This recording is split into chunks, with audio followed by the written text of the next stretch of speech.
After a long journey filled with unexpected events, Akinwale's family, alongside Rhoda, also known as Erik and Fadik, finally arrived at Aya Erik's house.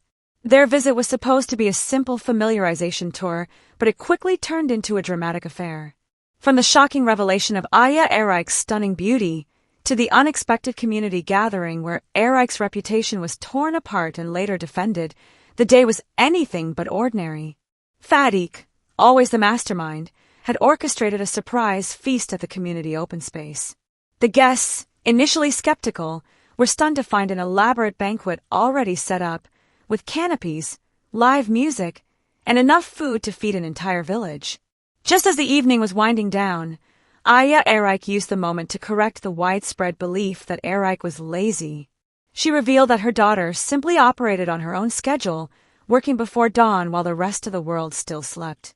As the event came to a close, Rhoda delivered a closing remark in her usual lazy yet witty style, leaving everyone in laughter. Then, with no further ceremony, the family embarked on their journey back home. But by the time they reached Akinwale's family house, the excitement of the day had worn off. It was the dead of night. No one spoke. No one laughed. Everyone simply walked in, found their rooms, and fell into deep, exhausted sleep, each person left to process the whirlwind of emotions they had just experienced. The next morning, the once silent house erupted in chaos. Folktales, still groggy from the previous day's exhaustion, was rudely awakened by the relentless ringing of her phone. Annoyed, she reached for it, ready to silence whoever dared disturb her sleep. But as soon as she unlocked the screen, her irritation turned into shock. A flood of congratulatory messages filled her notifications. Every friend, acquaintance, and even distant relatives were messaging her, celebrating what she had no clue about. Folktales, you did it! Your album is fire! Girl, you're trending worldwide. You're officially a star. We are so proud of you. Her hands trembled as she tapped on a link. Her jaw dropped. Please subscribe. There on the screen was her. Singing. Performing. But not just any recording. This was a fully mastered, beautifully edited version of the song she had performed at the community dinner. The video was high quality, with seamless transitions, professional audio enhancement, and even subtle visual effects that made her look like a seasoned performer. And the kicker? It was uploaded under Rhoda Studios International, sponsored, boosted, and now being streamed live across all major platforms. Folktales let out a blood-curdling scream. Without thinking, she sprinted out of her room, down the hallway, and straight into her parents' chambers. She banged on the door, nearly knocking it off its hinges. "Mummy! Daddy! Wake up! It's happening!" she shrieked. Her mother, startled awake, sat up in confusion. "Folktales, what is it? Are you okay?" But Folktales couldn't stop talking, couldn't stop jumping. My song is everywhere. It's streaming on every platform. Rhoda Studios released it. I'm famous." That was all it took. Within seconds, the entire household was awake. Phones were snatched up, links were clicked, and soon enough, Folktales' voice filled the house, booming through speakers, through phones, even through the television. Cheers erupted as every family member, young and old, began to sing along. Akinwale's father, normally reserved, grabbed his wife's hands and started dancing. His mother, overwhelmed with joy, clapped and swayed to the rhythm. Even the ever-serious Akinwale, rubbing the sleep from his eyes, found himself nodding along to the music. Rhoda, watching from the sidelines, yawned lazily and muttered, "I told her album would be ready next week. Guess I underestimated myself." The energy was electric. The whole house became a dance floor, the excitement uncontrollable. From an ordinary girl with a dream, Folktales had just become a global sensation overnight.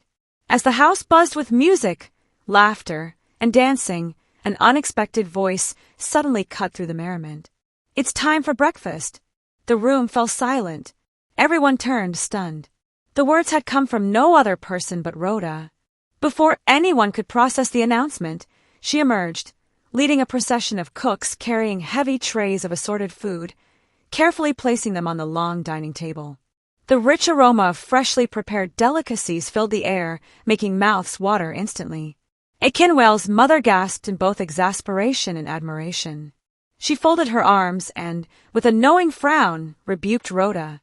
"You won't tell me you've gone to the kitchen again this morning," she said, shaking her head. "I think I warned you the last time. Never again."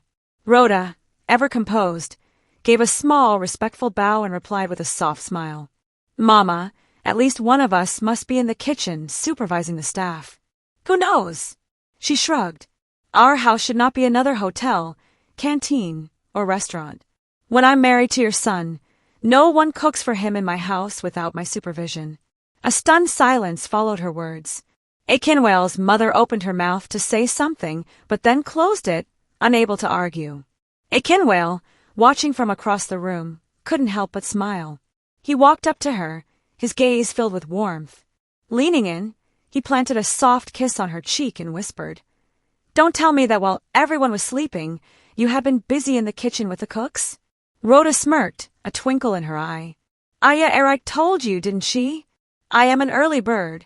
Then, without warning, she raised her voice and made an even bolder declaration. "No, I am an OWL. I can only see at night and am blind during the day. I work in the dark and sleep in the daylight." The room exploded into laughter and applause. Even Akinwale's mother, despite her earlier scolding, couldn't hold back a smile. The energy shifted from surprise to celebration once again as everyone eagerly took their seats. Plates were filled, drinks were poured, and the joyous feast began. As they all dug into their delicious meal, one thing was certain: Rhoda was not just part of the family anymore. She was the heart of it. After the meal, as everyone relaxed and reminisced about the entire journey, the surprises, the laughter, the drama, Funso suddenly exclaimed, breaking the peaceful moment. "Auntie Rhoda, please, how can you help me with that angel I met at your hotel?" Rhoda barely looked up from her drink. With an unexcited tone, she replied, "You know what to do." "Yes, Auntie, I know," Funso said, leaning forward eagerly. "I've been calling her number all night, but she wasn't picking up. I just wanted to tell her about the dream I had about her overnight." Before Rhoda could respond, Akinwale's mother cut in sharply. "You don't want to tell her you saw her wearing a wedding gown standing next to you, do you?" she said with a knowing look. "You better not fall for a stranger." Funso sighed dramatically. "Mama, I love that girl." At this, Akinwale's father roared with laughter. "You are a liar," he declared. "You are in love with her beauty. Period. You better test your horse before you begin to ride on it. Don't be carried away by infatuation." Funso, feeling cornered, quickly turned back to Rhoda, his last hope. And with that, another unexpected adventure had begun. As the laughter and light-hearted banter settled, Rhoda suddenly rose from her seat. With graceful determination, she approached Akinwale's father and, in a show of deep respect, knelt before him. "Daddy," she began, her voice steady but filled with emotion, "please give Akin and me the date for our engagement and marriage ceremonies." For a moment, there was a stunned silence. Then, the entire room erupted, some in excitement, others in sheer amusement at Rhoda's characteristic boldness. But Akinwale's father did not join in the commotion. Instead, he remained calm, his expression thoughtful. Then, in a firm yet gentle voice, he began to explain. "My daughter," he said, "I understand your eagerness, but according to our Yoruba culture, there is a sequence of events that must be followed before a marriage can take place." The room fell completely silent, everyone now listening intently. "After a man and a woman have agreed among themselves to love and marry each other," he continued, "the next step is for both families to give their consent. This is formalized when the husband's family introduces themselves to the bride's family.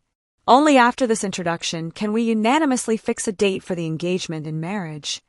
He paused for a moment, letting the weight of his words sink in before adding, "Since none of us has met your biological father and mother, we cannot, and we dare not, usurp their authority by imposing a date upon them.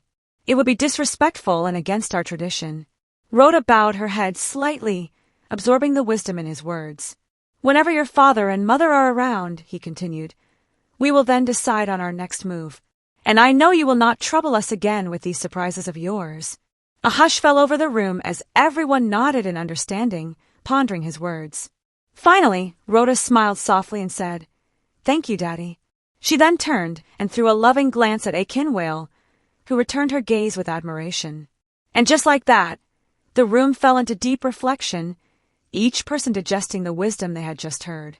As if waking up from a deep dream, Folake suddenly shouted, "Hen! Auntie Rhoda, you haven't finished telling us your story." Everyone turned to her, eyes wide, before bursting into laughter. But just as quickly, the room filled with rebukes. "Folake! Opanemoe! You're something else." But Folake wasn't having it. She cut in sharply. "Me? People don't tell me half stories. I don't like suspense." Turning swiftly to Rhoda, she pleaded dramatically. "Please, Auntie Rhoda, if they aren't interested in the rest of the story, can I follow you to your room so you can tell me everything?"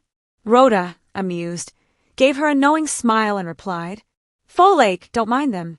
Let's go." And with that, they both disappeared into Rhoda's assigned chamber. For a while, the rest of the family sat in silence, shaking their heads at Folake's antics. But then, from behind Rhoda's door, they suddenly began to hear Folake reeling in laughter. At first, they tried to ignore it. Then, they exchanged glances. Then, one by one, they tiptoed toward Rhoda's room, curiosity getting the better of them. And before long, the whole family had snuck into the room, eager to be part of the laughter and join in the fiesta. Ladies and gentlemen, let me tell you the story of the man who almost ruined my life, but, in the end, became one of my biggest blessings. Rhoda sighed dramatically as she adjusted her sitting position. His name was Vigo. No, sorry, he was never Vigo. His real name was Victor. But that one unfortunate day he came for an audition, he decided to rebrand himself as Vigo the Banker. Everyone burst into laughter. Please subscribe. Yes, Vigo the Banker. A man with zero musical talent but a full tank of confidence. When he stepped into that audition room, he walked as if he had already won a Grammy, dressed like he had come to withdraw money from the bank, not to sing. He wore a three-piece suit in the middle of scorching heat and even carried a briefcase. I should have known then that I was about to sign a walking disaster.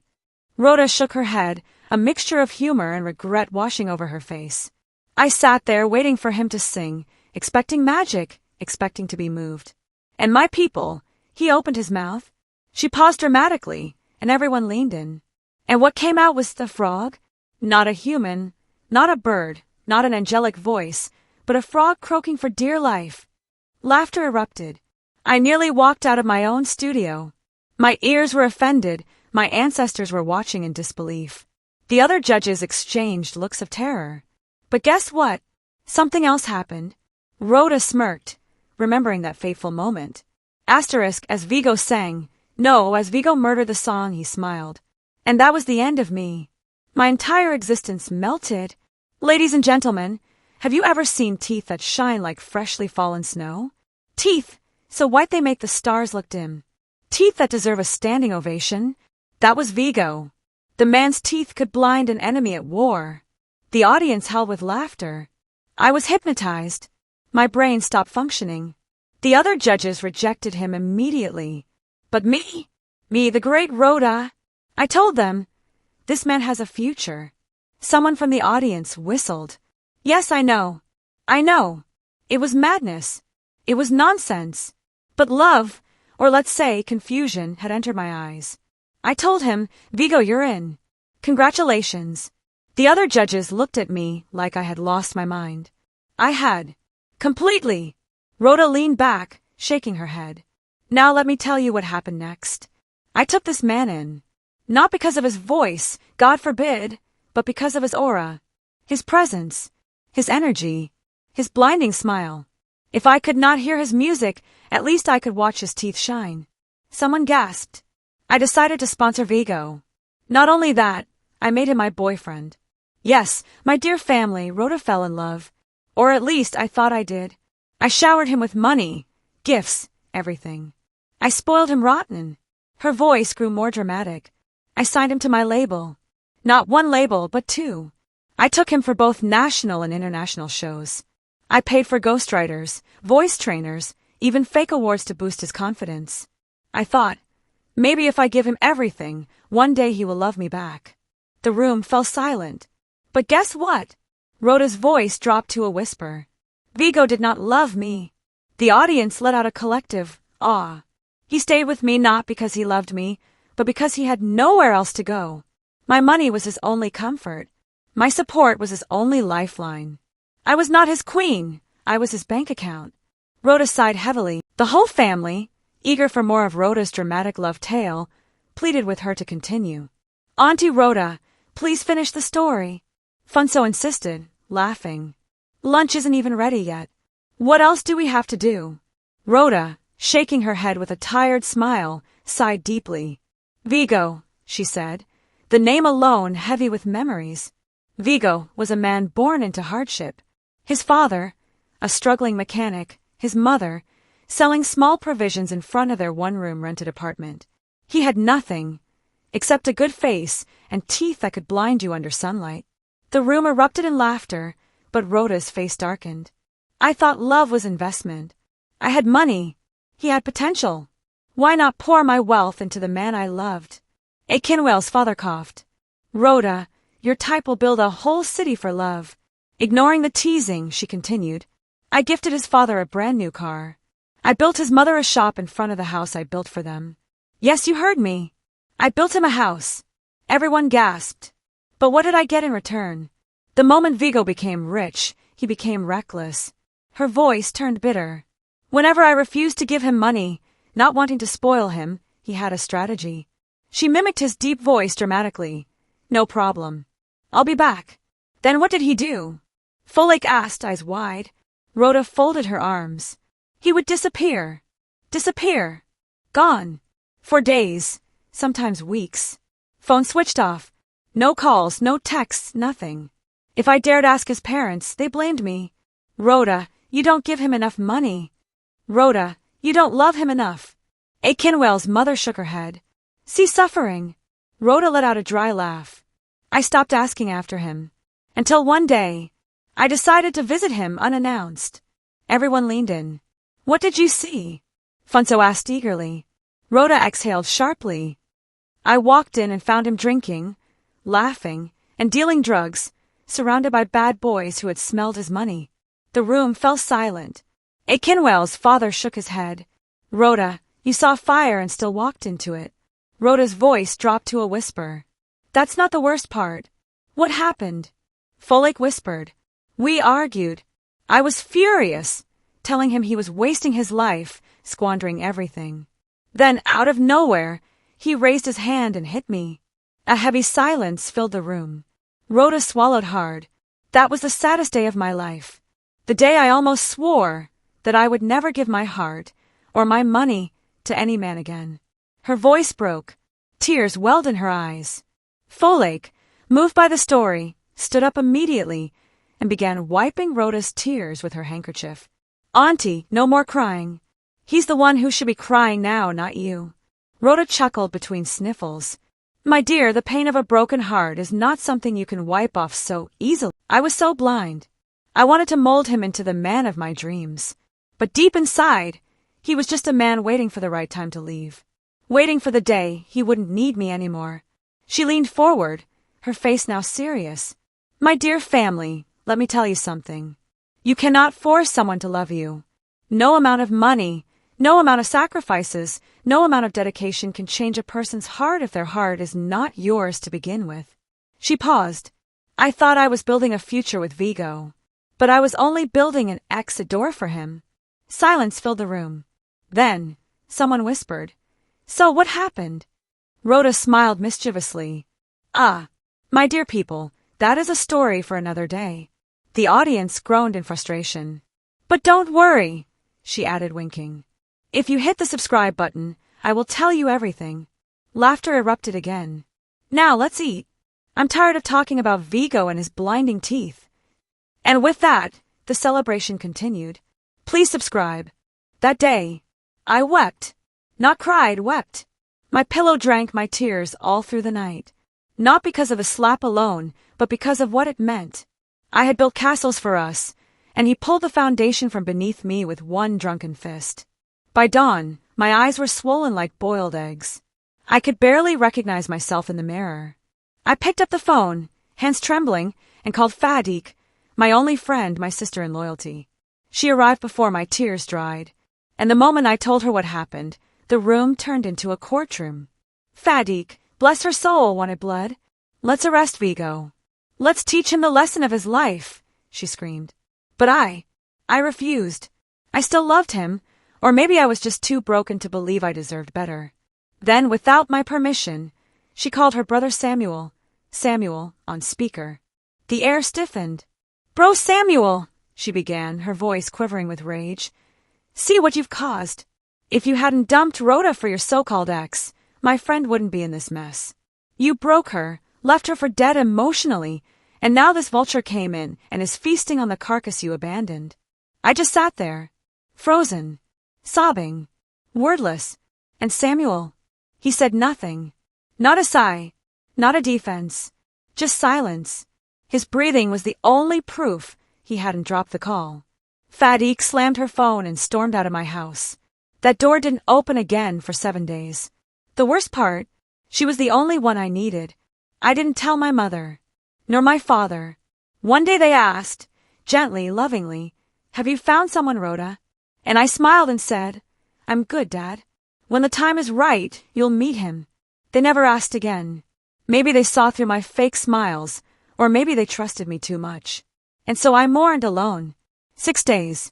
No Fadik. No Samuel. No Vigo. Then on the 7th day, like a madwoman driven by grief and desperation, I did the unthinkable. I called Vigo. Yes, me. The one he hit. The one he ghosted. Why? Because I thought maybe I didn't care about love anymore. Maybe I just wanted to keep the devil I knew. Maybe his snow-white teeth and false charm were enough for me now. So I called to beg, to reconcile, to feed him with what he loved most, money. After all, his parents had accused me of not loving him enough. Maybe they were right. Maybe I should spoil him rotten, drown him in cash until he had no reason to lift a finger again. I could afford it. I told myself, Rhoda, don't be a fool for love, be a bank for it. Keep Vigo. If he must damage himself, let him do it under your roof. Why? Because of his teeth. Every time he smiled, it melted me, like snowflakes on warm cheeks. I thought, if I can't have peace, at least I'll have that smile every day. His teeth were my joy, my madness. The room fell into a strange silence. Folake was in tears, her head on Rhoda's lap, wiping her tears like a child nursing her big sister's wounds. Uncle Bode, bursting in laughter like it was a Nollywood movie. Because of teeth, he cackled. Omo, not teeth day to you this thing. Akinwale stood like a statue, dumbfounded. His mother hissed so loud, even the wall clock stopped ticking. Funso looked like someone who had just heard his wedding had been cancelled. Oyinda began pacing, her hand on her head, muttering like a possessed prophetess. God forbid bad mess. Not me. Oyino. Me. Teeth. Co-possible. And Rhoda. She just sat there, half laughing, half crying, her voice trembling but honest. Love makes you do mad things. But loving someone who doesn't love you back? That's a slow suicide. Please subscribe. Vigo never picked my calls. Not in the morning. Not in the afternoon. Not even in the lonely silence of evening. I sent him texts. Dozens. Some pleading. Some promising. At some point I thought, maybe I could bribe him back into my arms. So I picked up my phone, opened my banking app, and sent him 5 million Nigerian nairas.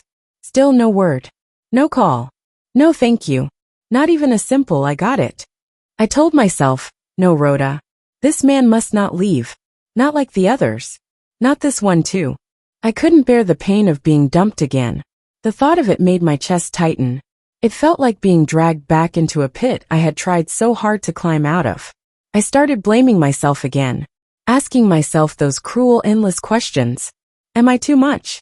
Too naive? Too demanding? Is something wrong with me? Questions that echoed with no answers. Just pain. In a daze, I grabbed my car key. I had made up my mind to go to Vigo's parents' house. Our house, actually. I still held all the documents. Maybe they could talk sense into their son. Maybe they could help me fix what was breaking apart. Again. But just as I opened the car, the other door swung open. And there she was. Fadik. I froze. Startled. Relieved. Afraid. Happy. A storm of emotions whirled inside me. She looked like she'd been waiting there the whole time, watching me crumble, ready to intercept my madness. I opened my mouth to explain. Fadik, I muttered, almost like a confession. I'm going to Vigo's parents' house. And the way she looked at me, I will never forget it. Rhoda, she said, eyes narrowed. I hope you're not losing your senses. Before I could defend myself, she lunged toward me, grabbed the car keys straight from my hand, and ran back inside the house. I chased after her. Fadik, give me my keys. You don't understand, please, just give me the keys. We were still mid-argument when my phone suddenly rang. I froze, looked at the screen. Samuel. My heart clenched. I hesitated. I didn't want to pick it. I couldn't. I pressed the power button and switched off my phone. Fadik gave me a sharp look, took out her own phone and called him back. I could hear him laugh loudly on the other end. That infuriating, mischievous laugh of his. I lost it. I snatched the phone from her hand, furious. I wanted to scream at him. But the moment he heard my voice, his tone changed. Softly, almost mockingly, he said, Rhoda, when you're ready to talk to me with your own phone, call me back. Then he hung up. Just like that. I stood there, phone in hand, heart in pieces, wondering how I had ended up here. Chasing ghosts. Begging shadows. Losing myself for people who were never afraid of losing me. Please subscribe. Rhoda sat frozen in her living room. The silence around her almost deafening after Samuel's abrupt hang-up. Her breathing was heavy, chest rising and falling with emotion, her body trembling in the aftermath of his voice. Fadik, watching closely, noticed the phone lying on the couch where it had landed. She picked it up gently and turned it back on. Let's do this the right way, she said softly. Without hesitation, Fadik dialed Samuel again and placed the phone on speaker. It rang twice before clicking. Hello, came Samuel's voice through the speaker. Fadik looked at Rhoda, then back at the phone. It's on speaker. Rhoda is right here. Say what you want to say. She's listening. And I'm watching. There was a beat of silence. Then a deep sigh from Samuel. His tone changed, soft, remorseful, full of thought. The room grew quiet. Even Folek stayed still. Everyone turned to listen. Rhoda, let me start by saying I'm sorry. For everything. For the way things ended. For the silence. For the pain I know I caused you. He paused, and then his voice grew gentler. I didn't leave you because I didn't love you. That would be a lie. The truth is, I did love you. Deeply. Sincerely. But love, sometimes it isn't enough to quiet the chaos life brings. Rhoda's face was still, her expression tight. She blinked fast, her lips trembling as she tried not to cry. Samuel continued. You see, before I met you, I had someone else. My first love. She was everything and nothing at the same time. Beautiful, smart, but stubborn. Obstinate to the point of self-destruction. She never listened to advice, never respected boundaries. I saw a storm coming, Rhoda, and I didn't want to drown in it. I ended things with her. I told her, go. Find someone who can tolerate your fire. I'm not that man. She walked away. Then, just when I was gathering my pieces, healing, Fadik came to me and said, come meet my friend. She's different. And so I did. And there you were. His voice tightened. A woman with a soft heart, full of dreams and kindness. Rhoda, you were pure. Untouched by the grime of life. A hard worker. A giver. But too innocent for your own good. You hadn't known betrayal. You hadn't seen enough of the world to build your armor. I could tell, one heartbreak too many would crush you. And that scared me more than anything. Everyone in the room was listening quietly. Oyinda had her hand over her mouth. Funso was looking down. Uncle Bode was shaking his head. Samuel's voice came through again, deliberate and pained. I thought to myself, if I walk deeper into this with you, I might hurt you. Not because I want to, but because I'm still figuring myself out. So I chose the painful path. I chose to become your teacher. Not your man. Your reality check. Not your fantasy. I told my heart, she's your sister. I drilled it into my mind, until it became my truth. Because deep down, I was afraid that I might become just another name on your list of heartbreaks. And you didn't deserve that. Rhoda's eyes filled with tears again. Her body trembled. It wasn't that I didn't feel something strong. I did. But love, real love, it's more than feeling. It's sacrifice. And my sacrifice was stepping away. And then, like fate playing its strange hand, my ex came back. Crying. Regretful. Promising to change. She told me she had learned. That she now saw me. That she wanted us to try again. And I made a choice. Not because she deserved it more than you, but because I knew what I was leaving. And I knew what I couldn't risk breaking. His voice dropped to a whisper. Rhoda, I loved you, but I couldn't fall in love with you. The room was silent. Rhoda wiped her eyes. Fadik gently put an arm around her. That's the truth, she said quietly. Raw and unfair. But at least now, it's yours. Uncle Bode broke the silence with a gruff sigh. Heartbreak dawn wear fine cloth today. Oyinda tried to hold back a tear. God forbid bad mess. Folake crossed her arms, clearly unimpressed. I still don't like that boy. Talking like love is mathematics. I thought I had loved before. But I think I just got taught what not being loved back looks like. If you've ever been here, in that place where love turns to silence, and hope fades into questions, you're not alone. Subscribe, stay with me. More stories await. Let's heal together. It was late evening in Rhoda's living room, and the quiet had settled deep. Rhoda sat slouched on the arm of a chair, her face weary, streaked with silent tears. Fadik sat close, gently holding her hand, a silent pillar in the stillness. Folake stood by the window, visibly frustrated, arms folded tight across her chest. On the table, Rhoda's phone still glowed from the last call. Without saying much, Fadik reached for the phone, dialed Samuel, and placed it on speaker. Samuel, please speak, Fadik said calmly. Rhoda is right here. She's all ears. There was a brief pause before Samuel's deep, calm voice filled the room. Everyone leaned in. Rhoda, he began, followed by a deep sigh. As I said before, you're too fragile for this world. Too tender. Too honest. And too hardworking for people who don't even know what they want in life. You were raised in comfort. You were loved deeply. Protected fiercely. You've never had to sleep on a hungry stomach. You've never had to smile through betrayal. And that's not your fault. That's just how your parents raised their queen. Rhoda bowed her head, trembling slightly. Her eyes brimmed with tears again. But the truth is, Samuel continued, you've been living in a beautiful illusion. One where you believed money could buy you anything. Especially love. Rhoda, love is the one thing you can't buy. In fact, the more you try to buy it, the cheaper you appear to those who don't deserve you. You've been giving, pouring, sowing into people who never even brought a seed. You've become their ATM of affection. Their free pass to fame. But never their dream. Fadik clenched her jaw. Folake wiped her face silently. Rhoda's tears now streamed freely. You believed that if you just gave a little more, just a little more money, more patience, more of your soul, that maybe, just maybe, someone would stay. But you were wrong. You see, Rhoda, people feel guilty when they receive what they didn't earn. They feel threatened when they see your strength. So instead of loving you, they leave. Because it's easier to flee than to face your kind of truth. A long silence followed. Rhoda wiped her tears, her breath shaky. Rhoda, unreciprocated love is worse than outright hatred. It's a silent poison. And you, my dear, have drunk it too many times. It's time for a new recipe. A new path. Let me give you a formula that never fails. Everyone in the room leaned in, as though Samuel were physically present among them. Rhoda, go lazy. The room stilled. Rhoda's eyes blinked in confusion. Yes, go lazy. Stop trying so hard. Stop fixing everything. Stop giving first. Stop being the one who calls, who checks, who pays, who sacrifices. You've fallen in love too many times. Let someone fall for you this time. Let them chase you. Let them feel they earned you. Don't be cheap. Don't sell yourself to men who don't even know your worth.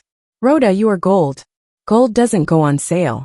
Rhoda clutched her chest, eyes wide as Samuel's words pierced deep. You've been running, Rhoda. It's time to stop. Sit. Be. Glow. Don't speak too much. Don't give too much. Don't love too easily. Go unreadable. Go unpredictable. Let your next man unravel the mystery that is you. That is the real power. Your passivity will become his peace. Your stillness his storm. You will become the reward to a man who earns you, not the consolation prize for a man who stumbled into your life. Everyone was dead quiet. Rhoda's lips trembled. Fadik nodded slowly, soaking it all in. I've arranged something for you. A journey to discover this new you. Fadik will brief you. Just obey. Call me as you progress. And I promise you, we will win at last. Rhoda, the future is not in being perfect. It's in being present. Present in your silence. Present in your worth. Let the next man bring his worth to your door, and stop dragging yours to his feet. The room was now filled with quiet sniffles. Even Folek hid her tears. Rhoda didn't say a word. And one last thing. Don't you dare go to Vigo's house. You will only hurt yourself more. If anyone chooses to run from you, let them run. Those who can't handle the sun are not worthy of the sunrise. Much love, Rhoda. Click. The call ended. Thank you for watching this awesome story. Kindly subscribe to my channel for more amazing stories like this. See you next time.